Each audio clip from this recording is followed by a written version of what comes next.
So we just got off the busy street of 23rd Street. Now we're on a much quieter stretch of Lexington Avenue, headed south, going across East 22nd Street. We're going to go around Gramercy Park, which is a private park.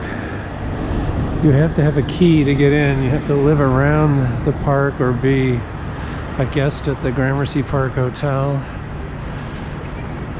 It's nice to look at, though.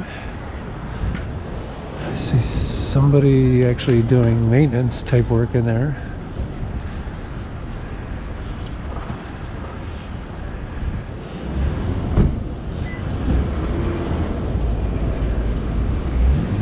Gramercy Park Historic District.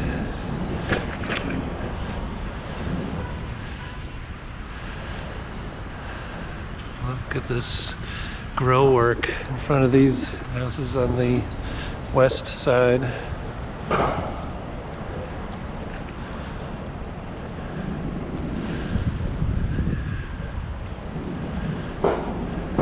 And we'll go east on East 20th. Look at this sandstone building here.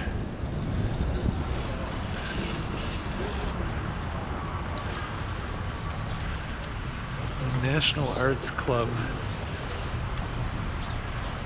I'm going to come around to this part of the park again to talk about someone who lived there. But let's take a look at the park and some of the beautiful buildings around it. Definitely a much sought after address. A lot of Hollywood people have lived in this area, or still do live in this area.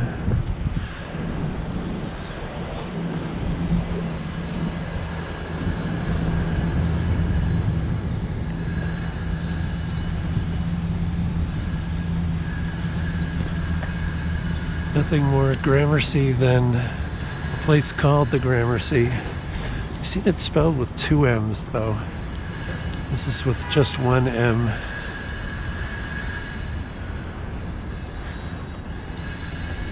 Let me just walk here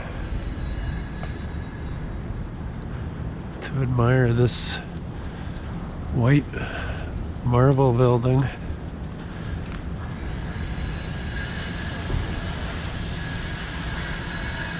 At 36 Gramercy Park East.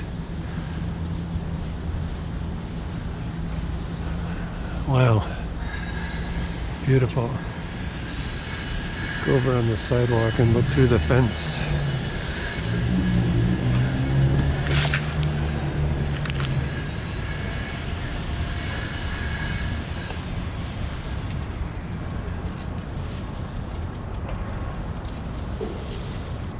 Park closed for maintenance. Please close the gate.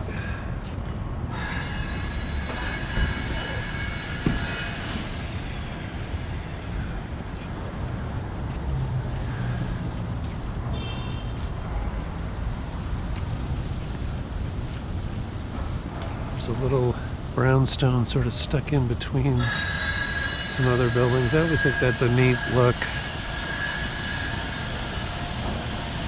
I'll show you what I mean. I don't know if you could pick it up from further back.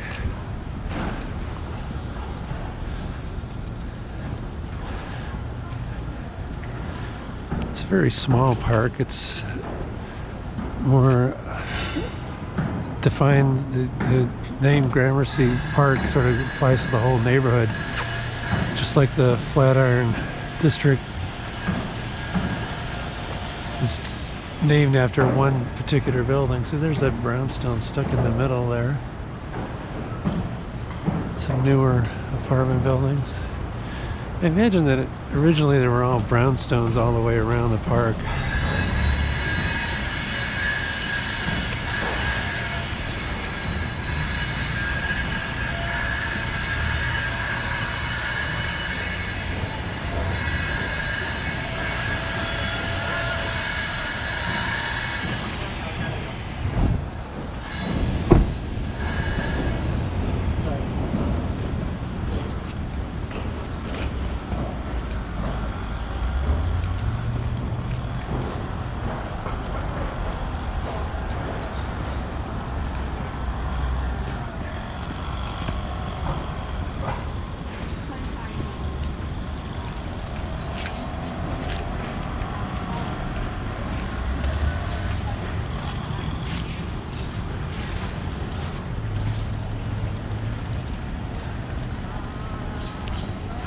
Okay, that's all the way going around the park. I'm going to go around to the other side to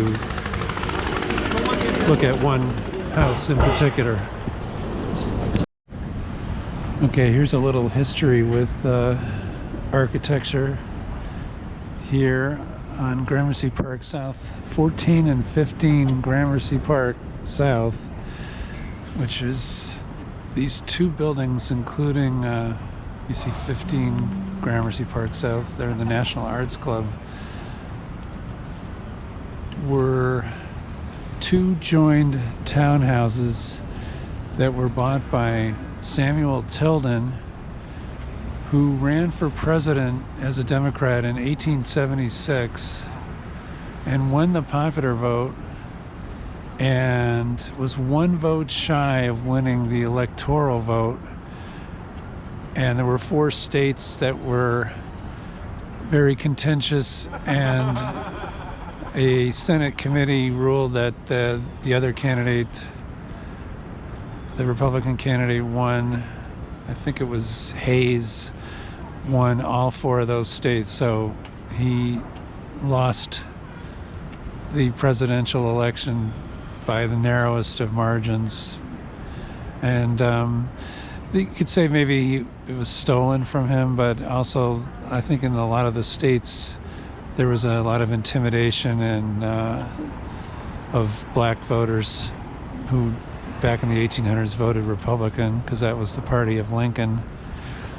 So Tilden didn't have much prior election experience. He had just been elected governor of New York for like 1 year when they put him up for president.